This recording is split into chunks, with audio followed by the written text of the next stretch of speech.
Hi, welcome back to my channel. Today I will be reviewing the movie Bad Neighbours 2. So it is rated MA 15+ here in Australia, like it is with the first Bad Neighbours, which I'll have in the down in the description bar a link to the review for the first film, which is also my last review. So I saw the film twice. In Australia, it came out 2 weeks before the came out in America. So I did kind of get a 2-week gap before other movie reviewers did see it. So when I saw it the first time, which was on the 7th of May, which I was going to do a review on, I thought better wait another few weeks and do it whenever more people see it, and when I see it again. So the first review time I saw it, I thought the first one's definitely better, and I had this mindset of, oh, the trailer looks really good, blah blah blah, it looks hilarious. So it's like, oh, it's funny, but it's obviously not as good as the first one. Then I see, and then it's like, oh, it's not bad, it's not bad. It's funny, but obviously it's not as good as the first one, obviously. So okay, I'll do a review, no, stuff it. I'll leave the review too after I see it the second time when I get the chance. So I saw it last week, and just sat down and watched it. And when you see it the second time, you pick up a lot of different things. You notice. You notice a lot of different things, and you pick up different things like that you didn't see in the first time of watching it. And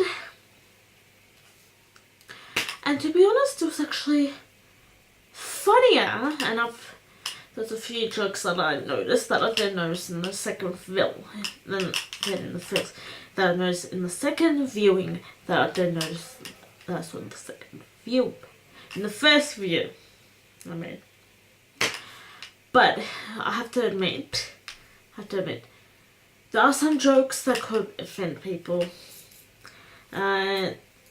Stuff like that. Some jokes that may, I don't know, that may upset people. With this, like, oh, this joke is blah blah blah, and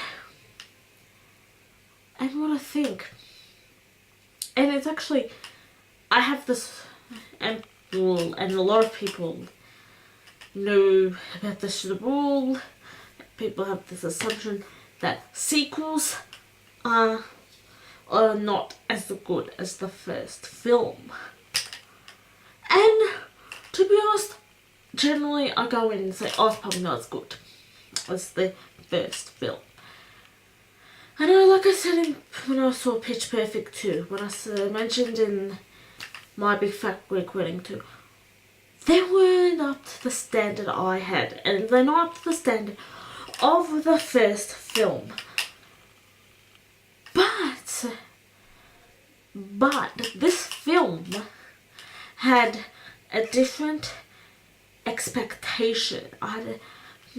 Just broke the rule. And what I mean by different expectation, but is the rule doesn't apply to this film, because it's the only movie that is up to the standard of the first film.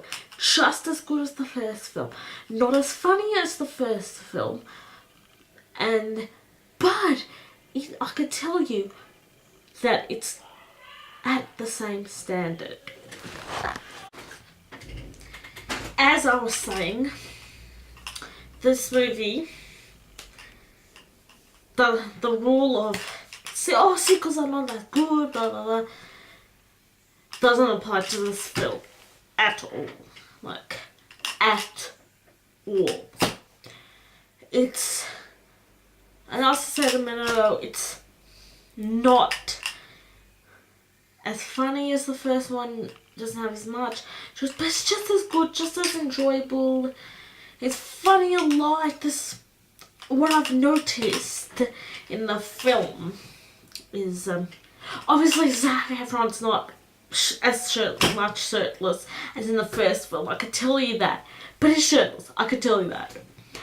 It's obviously not that shirtless. This is, I could tell much less nudity, much less drug use.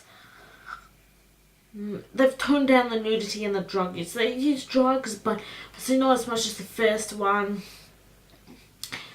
And obviously it's not, I've noticed that, but with the second, and I felt like, comparing the first film to the second film, noticed the film, I think Mark and Kelly were saying, oh, the girls are much worse. I've noticed the boys are worse.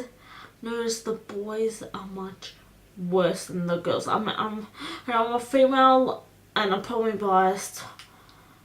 My opinion, you may have an opinion, and I accept that. But I did notice that the girls were less rowdier and less than the boys, and in the end, probably most of you have seen it already, noticed that in the end they ended up both just, how do I explain?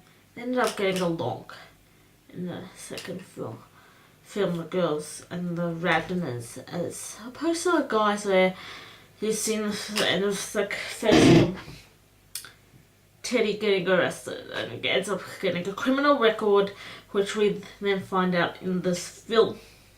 But this film is so enjoyable. I would definitely get it on DVD, because if you have I already have the first film on DVD, I might as well have the second one on DVD. You can't have just one and not have the other one on DVD. I would definitely go and rewatch it, I hope, one last time in the cinema before I have to wait 3 to 4 months for the DVD to come up to see it again. So now time for some facts. There's not a lot in the second one, but I will add facts on the first one, since I did not have my phone on me. It died. I had to just before I started filming, and I needed to charge it. So I'll do the facts for the second film first, and then I'll do for that first. So the theoretical release poster for the movie is a parody of another movie coming out from Captain America Civil War.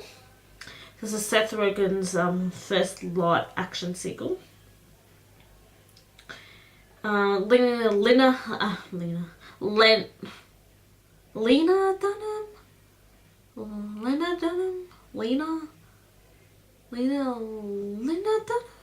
Have you just edit him?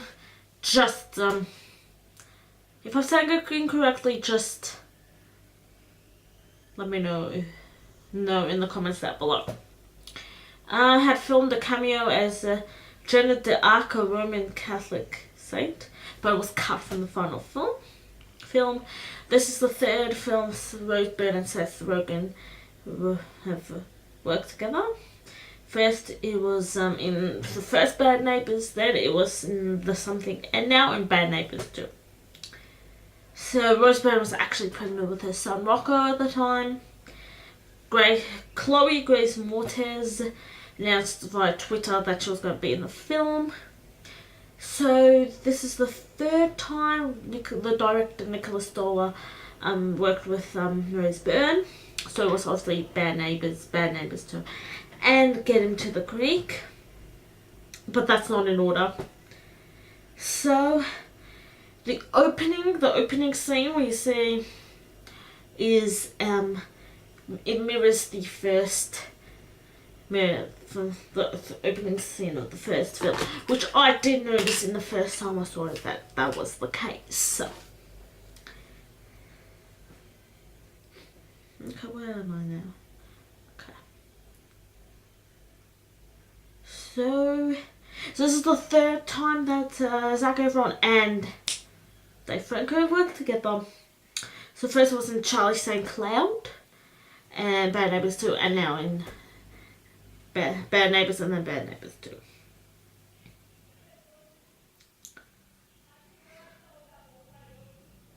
Okay, now let's get to the second one.